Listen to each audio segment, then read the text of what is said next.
Chapter 3. The Lady's Circle. Ben turned the ammonite over in his fingers and stared intently at it. It was the same size as a 50-pence piece, and charcoal in colour. Miss Boston had told him that it was incredibly old, older than the human race, in fact. Ben held it tightly. It felt safe to touch something so ancient.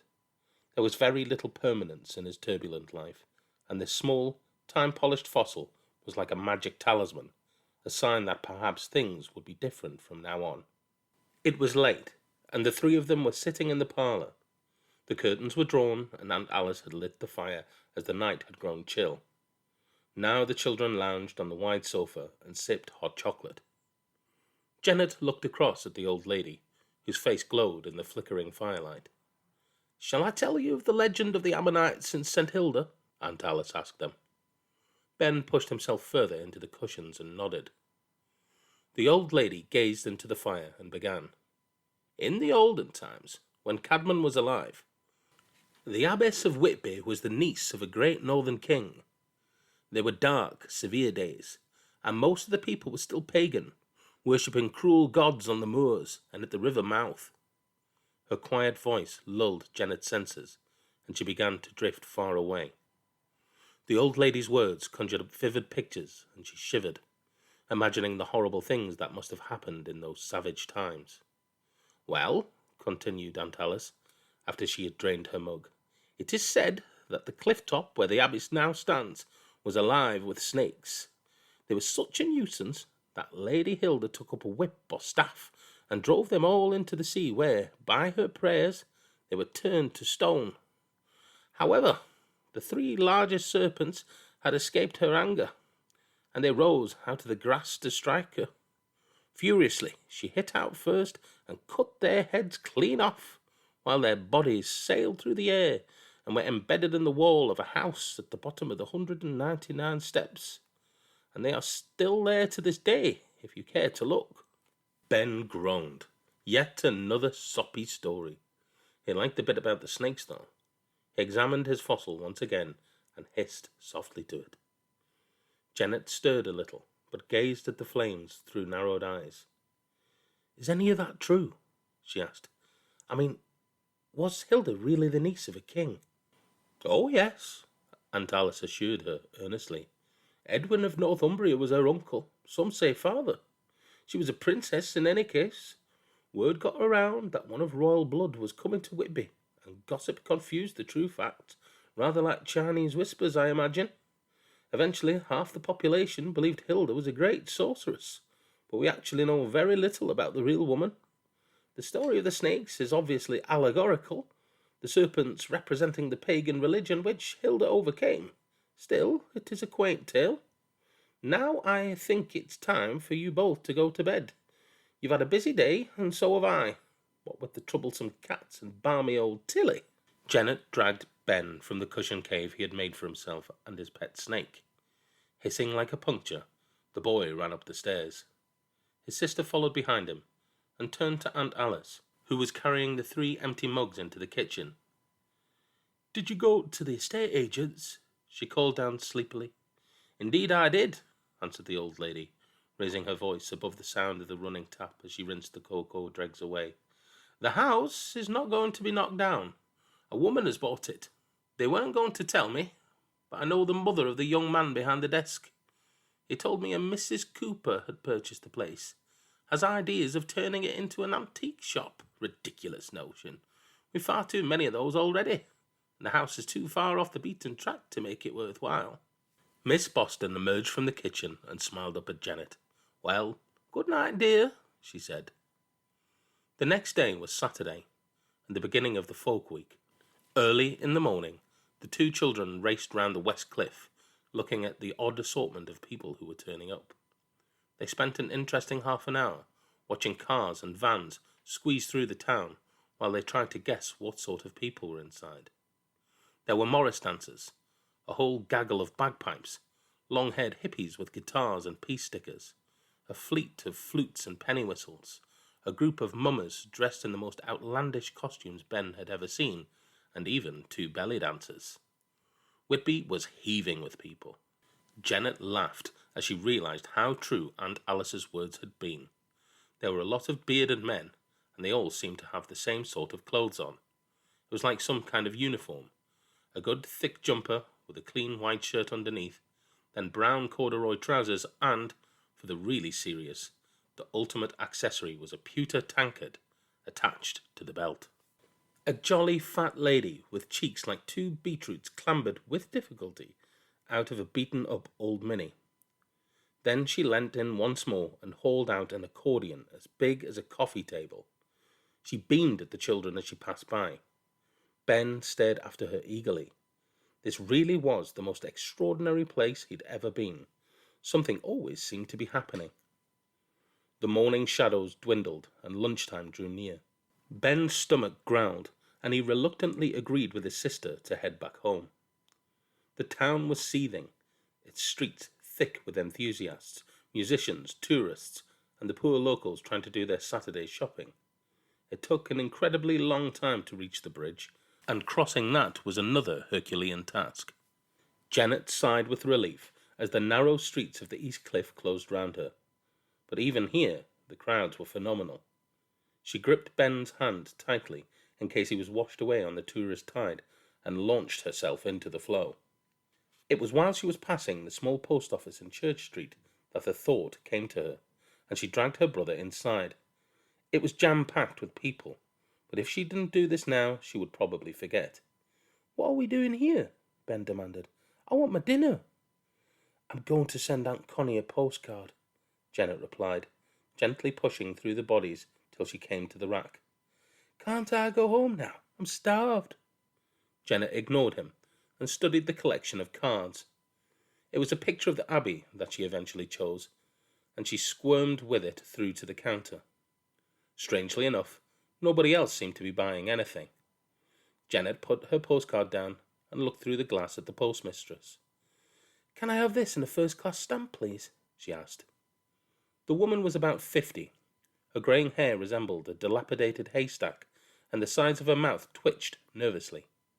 Janet eyed her neat beige cardigan. There was a crumpled tissue poking out from one sleeve in case of emergencies. There was no wedding ring on the woman's finger, and Janet guessed that here was one of the town's spinsters, and smiled unconsciously. The postmistress blinked in confusion, not sure why the girl had smiled at her. Up went her ringless hands, fluttering before her like frightened birds. "Oh, a stamp?" the woman repeated in a flustered voice as she searched under the counter. "Dear me, no. Television license stamps."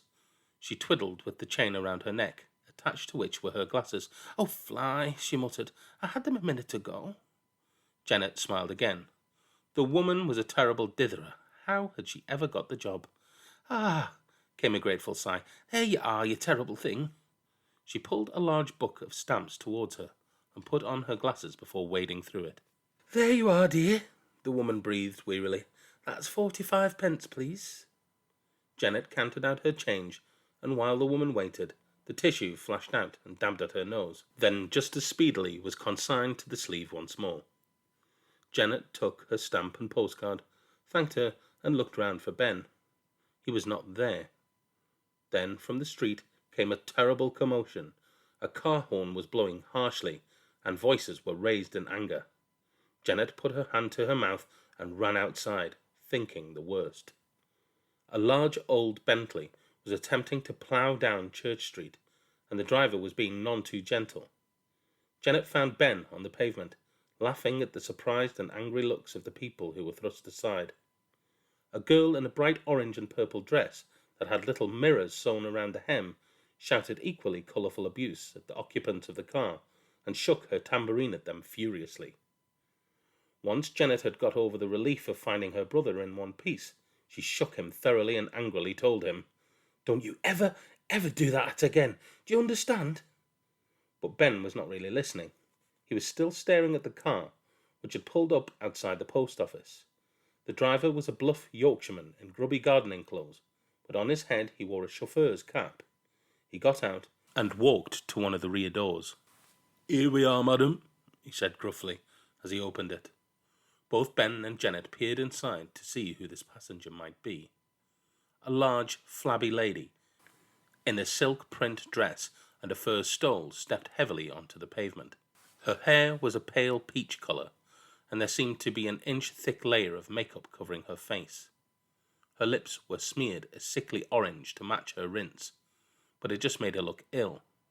She wore a necklace of pearls, and her podgy hands were bejewelled with rings.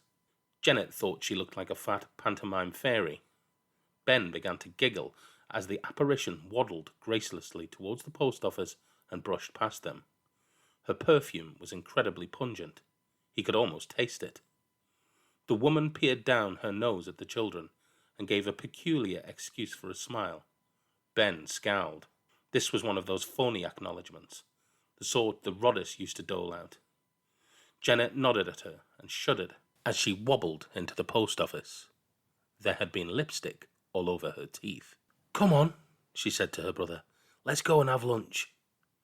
They found Miss Boston already in the kitchen making ham sandwiches for them, and as they sat down to eat, they told her what they had done that morning. The old lady listened attentively, clucking now and then in wonder or approval. She laughed as they described the Morris dancers, and sucked in her cheeks at the disgraceful behaviour of the Bentley. "That Banbury Scott woman really is too much," she snorted. "She thinks she owns the town, she does." "You know that fat lady with all the cack on her face, then?"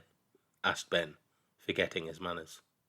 Aunt Alice spluttered at this description, pursing her lips and raising her eyebrows to disassociate herself from it. "Yes, I know her," she said. "She just happens to be one of the wealthiest women in the town. Married well, you see. Married twice, actually, but both her husbands are dead now. Mrs. Banbury Scott is a very important person. Her home is one of the largest and probably the oldest around here." Miss Boston sighed wistfully and took another bite of her sandwich. "She's very fat," Ben said again. Janet kicked him under the table, but Aunt Alice nodded in agreement. "Yes, she is a bit of a pig," she admitted. "Far too greedy, I'm afraid." Ben chuckled with surprise and appreciation. He had not expected her to agree with him. "I didn't like her," said Janet flatly. "Not many do," confided Aunt Alice. "But because she's rich, they put up with her. Very useful to have her on the board of this and that, if she makes a contribution to the funds now and again. Of course, she's got terribly above herself, putting on airs and graces. She might be able to fool some of them round here with her fancy ways, but I remember what she was like before she got married. Plain Dora Blatchett she was then.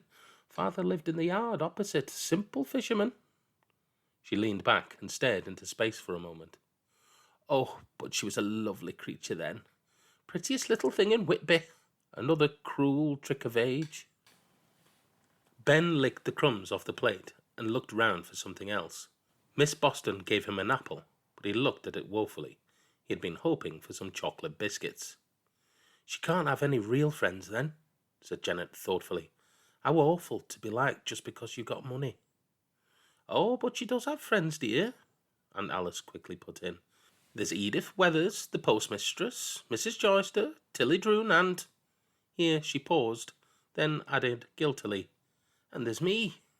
In fact, Mrs. Banbury Scott will be coming here tomorrow evening.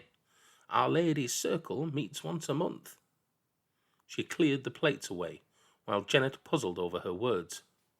The way Aunt Alice had mentioned the Ladies' Circle was strange, as if she was embarrassed and did not want to talk about it. "Is it a party?" Ben asked with interest. Miss Boston gave a nervous laugh and shook her head quickly. "Oh no, Benjamin," she said. "Just a collection of dreary old women like me. Extremely dull, I'm afraid." Janet looked across at her brother. It was obvious they were not wanted at this meeting, and she wondered what they were supposed to do during it. By a strange coincidence, Aunt Alice was thinking exactly the same thing. The old lady stuck out her chins and chewed, the problem over in her mind. It would never do for the children to find out what happened at these meetings and discover her little secret, she told herself. Janet watched her, and suspicion began to form in the back of her mind. But for the moment she said nothing. The rest of the afternoon was spent listening to the various little pockets of folk music that sprang up whenever a clear space could be found. Ben enjoyed this immensely and joined in the clapping and cheering. There was so much to see, that the time passed very quickly, and the children were exhausted by the time they eventually clambered into their beds. Another loud chorus of screeching gulls startled Janet out of her sleep the next morning. She glanced at her watch. It was 6:30. With an exasperated groan, she turned on her side and lifted the edge of her bedroom curtain. The day was wet and windy, with gulls riding the gusts and circling overhead. Janet's room looked out onto the yard, but nothing stirred there. She fumbled with the catch and opened the window. At once, the drizzly Sunday morning crowded into her bedroom. The clamour of the seabirds rang in her ears, and the warm wind blew salt and rain into her face. From somewhere, the delicious and enviable smell of frying bacon tantalized her senses. Quickly pulling her clothes on, Janet stumbled downstairs to make her breakfast. In the kitchen, she found that Miss Boston was already up and about. She had evidently just returned from her morning walk, as her white hair resembled the collection of sheep's wool and twigs on the hall table. "Hello, dear," she said, looking up from the kipper on the plate before her.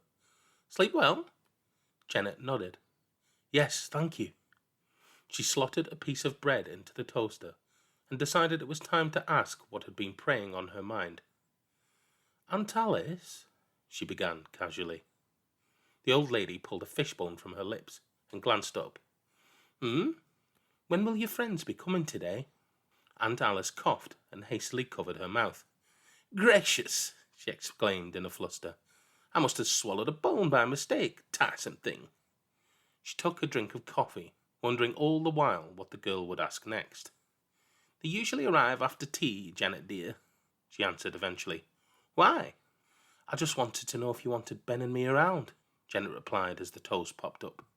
"We could stay upstairs, if you like." Miss Boston took hold of Janet's hand, which by this time was holding the butter knife in the toast. "Oh, do you think you could, dear?" she asked gleefully, puckering up her wrinkled face.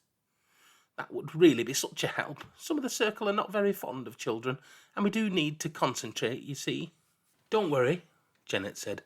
"I'll take Ben on a long walk this afternoon to tire him out. You won't hear a peep from him all night." "Oh, you are considerate. Thank you again." But Miss Boston's face, as she bent her head over her plate once more, seemed far from happy. The girl turned back to the toast and grinned. She had guessed correctly. The ladies in the circle were secret gamblers. Nothing titillates old ladies more than gambling for money, be it bingo or bridge. Janet decided that Aunt Alice was being so furtive because she was too embarrassed to admit it. She crunched through her breakfast and stared out of the window. "I wonder what they play," she thought to herself. "Must be cards," she decided. Gin rummy or whist, perhaps. Or maybe even poker. The thought of all those old women sat around the table playing poker like cowboys in a Wild West saloon greatly amused her. She imagined Mrs. Banbury Scott in a 10-gallon hat and nearly spat out her toast with laughter. Aunt Alice frowned to herself. Could Janet have found out somehow? Perhaps it was not too late to cancel tonight's meeting. She took another gulp of coffee and fixed her eyes on the remains of the kipper as though it were to blame in some way. "I must make this the very last meeting of the circle," she insisted to herself. "It will get too dangerous if the children become involved, especially for Benjamin." Ben was sleeping soundly, with his ammonite clasped firmly in his hand. He had been dreaming of snakes and dragons all night. He was the valiant hero who slew them. The dream was just coming to a ridiculous conclusion, as his usually did, with a grand parade of headless serpents wriggling behind him on brightly coloured leads, whilst he fed cat munchies to the heads bouncing around his ankles. "Ben! Ben!" shouted one of the heads. "Wake up, you lazy lump!" He rolled over and pulled his bedclothes higher. Janet was in no mood for this today. "Wake up, thickhead!" She dragged the blankets off him, and he flapped about like a headless serpent himself. Then he glared at his sister and brought his bottom teeth over his lip to show annoyance. "You and me are going for a long walk today," she told him sharply.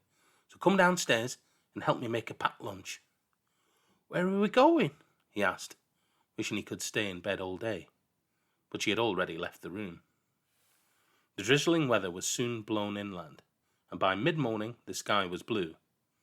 Aunt Alice waved the children off, but her heart was troubled, and she watched them leave with a guilty look on her face. It was late when they returned, making their way through the town.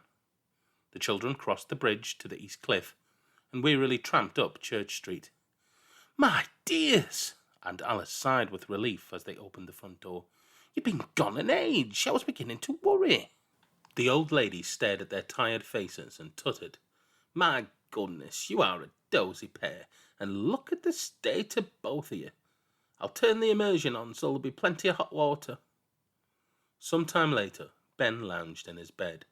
He had been fed, had bathed himself, and now was reading a brand new comic which Miss Boston had bought for him. It was a warm night, so he had only put on his pajama bottoms. The sheets were crisp and clean, smelling of the linen cupboard, and he felt new all over as he wormed into them, tired and contented. From the bathroom he could hear Janet stepping out of the bath, and downstairs Aunt Alice was setting out her best china cups on a tray. She was humming to herself, and the sound drifted up to his room. Ben's window did not overlook the yard, so he missed the arrival of the old lady's guests. A sharp knock on the front door vibrated through the cottage and startled him. He sat up and listened to see if he could hear who it was as Miss Boston let the newcomer in. A brisk, abrupt voice dragooned up the stairs. That must be Mrs. Joyster, he thought to himself. Just then his own door opened, and Jeanette, wrapped in a towel with another turban around her wet hair, looked in. "Was that the army woman?" he asked her. Janet glanced behind her and shrugged. "I think so," she said. "Now, have you got everything you want? You're not to go downstairs tonight, do you understand?" Ben nodded, but Janet recognized the look in his eyes and waved a warning finger towards him. "If you so much as sit on the top step, there'll be trouble, okay?" Ben threw himself on his back and raised the comic over his head sulkily.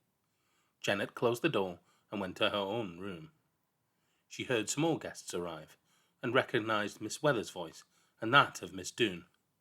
The postmistress was sneezing and asked for a glass of water. "I just can't sit next to Tilly tonight," came the muffled twitterings. "All that cat fur brings on my... Achoo!" Janet smiled to herself. The tissue would have its work cut out tonight. She dried her hair and began thinking about the card sharps downstairs. This time she wondered what the stakes were. Just how much did the old dears play for? Perhaps it was only 10 or 20 pence. What if it was more than that? £1 or £2? Maybe the gambling fever was so strong that a whole week's pension was frittered away in one night. A new idea came to her as she tugged at a tangled clump of hair with her brush. What if Aunt Alice was in league with the others to swindle Mrs. Banbury Scott out of all of her money? Janet smiled at her own fanciful imaginings and just hoped the cards would favour Aunt Alice tonight. It was probably nothing worse than a game of happy families, she concluded, putting her hairbrush down. The light faded outside Ben's window and the shadows deepened in his room. The boy fell into a light, uneasy sleep, which was invaded by unpleasant dreams. In them he was walking down a long, narrow corridor which seemed familiar, but he couldn't think of where he'd seen it before. His feet were heavy in the dream, and though his legs were moving, he never got anywhere. Beads of sweat prickled Ben's forehead as he turned over, and his breaths came in short gasps. He knew there was something behind him, but he could not turn his head round to look. He could feel its presence dogging his every footstep, its eyes burning into his back. He sensed the tension in the air as it prepared to spring. A howl boomed inside his head, a weird, unearthly sound that slashed the watchful night. With a hideous growl, the unseen beast bore down on him. The boy whimpered in his sleep, trapped in a nightmare that was rapidly approaching its gruesome end. His face screwed up in fear. "Go away," he mumbled tearfully. "Make it go away." But the horror continued. The creature was snapping at his heels, and with a shriek he called out, "Mum! Mum!" Ben found himself sitting up in bed, drenched with sweat.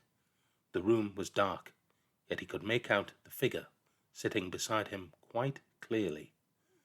"Mom," he whispered. The figure smiled at him, as any mother might do to comfort her child in the night. Ben put his arms out to embrace her, but she rose and backed away. It was then he remembered she was dead. He rubbed the sleep from his eyes and wondered how he could have mistaken this vision for something real. A thread of silver light ran around her outline, flickering like sunlight over water. His mother opened her mouth, but Ben could not hear a word she was speaking. He averted his eyes quickly when he saw the pattern on the wallpaper through the darkness where the roof of her mouth should have been. He knew there was nothing to fear, but it unnerved him, and he found himself wishing she would leave. Watching his own mother mouthing dumbly like an actress in some crackly, silent film was horrible. The boy hid his eyes and waited for her to disappear. His visitors usually left if he ignored them, but when he looked up, she was still there.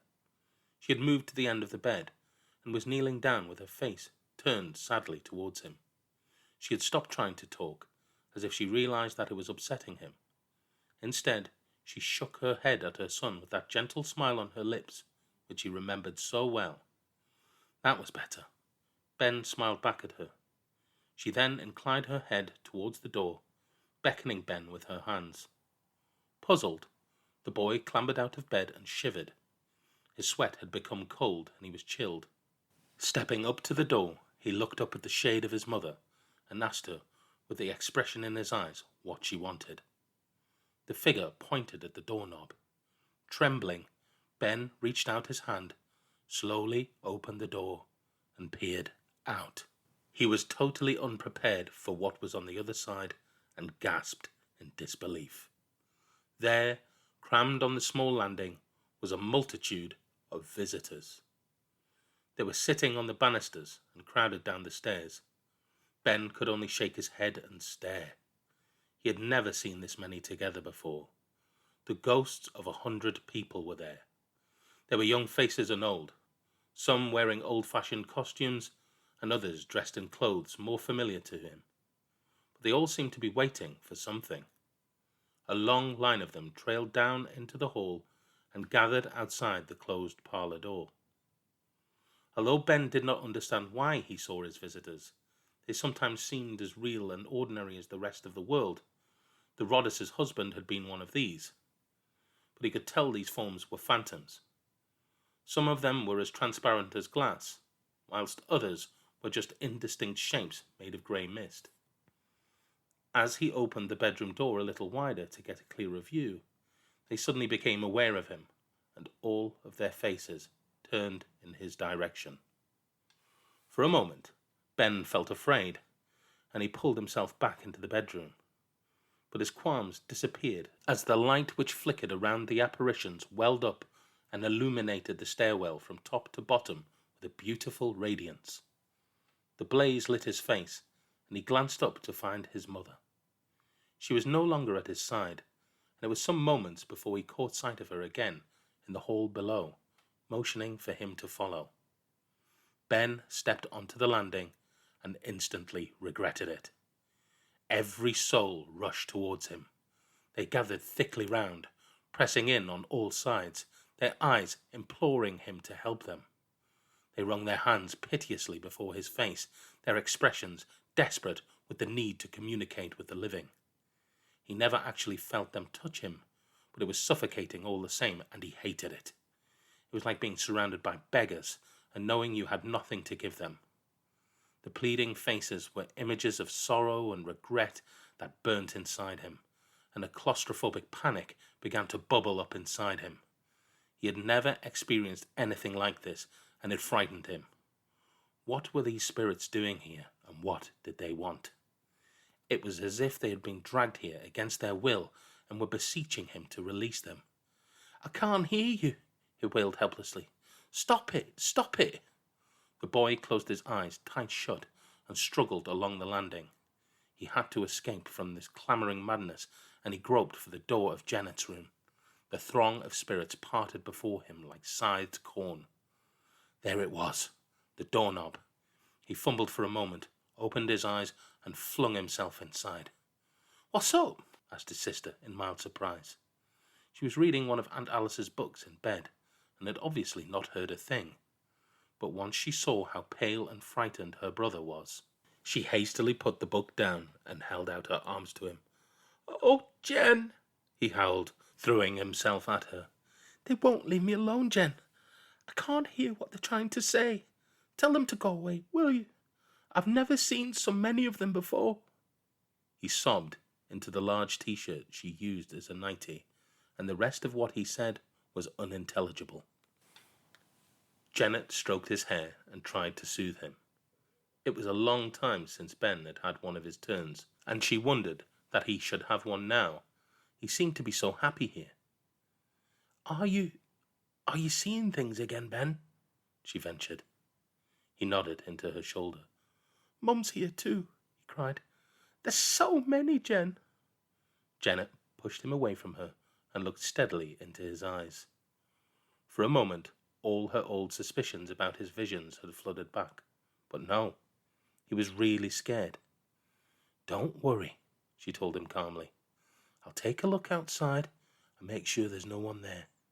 She got up and crossed to the door, but Ben sprang past her and slammed himself against it violently. "Don't go out," he begged. "You'll let them in." Janet was beginning to get worried. He had never been this terrified before. She wondered if she ought to go and ask Aunt Alice's advice. Would she mind the interruption? This certainly seemed urgent enough. "Don't worry, Ben," she said, pulling him from the door. "I won't let anyone in, I promise." The boy backed towards the bed as she turned the knob and opened the door. She could see nothing out there, but he could. On the landing, the crowd of souls raised their arms and surged forward. Ben screamed and collapsed on the bed. Janet was horrified. She raced down the stairs, calling for Aunt Alice at the top of her voice. Up to the parlour door she ran, and without knocking, thrust it open and charged inside. A red light fell on her. For a moment the girl was confused by it, but as she looked around to find its infernal source, the truth of the situation she had stumbled into was revealed. Seated at the round parlour table was the ladies' circle. Miss Weathers, Mrs. Joyster, Miss Droon, Mrs. Banbury Scott, and Aunt Alice. They were all holding hands and looked extremely startled by Janet's entrance. She had interrupted a seance. For a second, Janet could only stare back at them. Miss Weathers made an uncomfortable squeaking noise and pulled her hands away from the table to reach for a tissue. Aunt Alice sucked in her cheeks guiltily. "Oh dear," she began, but did not know what else to say. Janet was speechless. She watched as Mrs. Joyster tutted at her inconvenient arrival and left the table to switch on the main light. Then she leaned over the small lamp which had been fitted with a red bulb and clicked it off. "We'll get no more tonight," she huffed disagreeably, and fixed the girl with a withering glare. Anger quickly replaced the surprise which Jeanette had first felt. All this time, Aunt Alice had deceived her. She felt cheated and used. The old woman wasn't interested in her at all. She just wanted Ben because of his gift. Her resentment welled up until she could contain it no longer. "I hate you," she stormed. "You're nothing but a load of old witches." She slammed the door shut and stomped upstairs to pack her things and Ben's. They weren't going to stay in this house any longer. She didn't care where they went, just so long as they got away. "Who was that?" asked the fat Mrs. Banbury Scott, as she reached over to a plate of scones and crammed one into her gaping mouth. "That young lady has completely ruined the sitting," repeated Mrs. Joyster, snorting in disgust. Another scone disappeared into the Banbury Scott cavern. "Most disagreeable child. Didn't I see her outside the post office yesterday?" She paused to give her tongue an airing, as it came across a most peculiar taste. "What did you put in your jam, Tilly, darling? Catnip?" Miss Weathers stared at the closed door unhappily. "Oh my," the mouse whined. "She didn't seem very happy." Aunt Alice wiped her moist eyes. "No, she didn't, did she?" And the old lady covered her face in shame.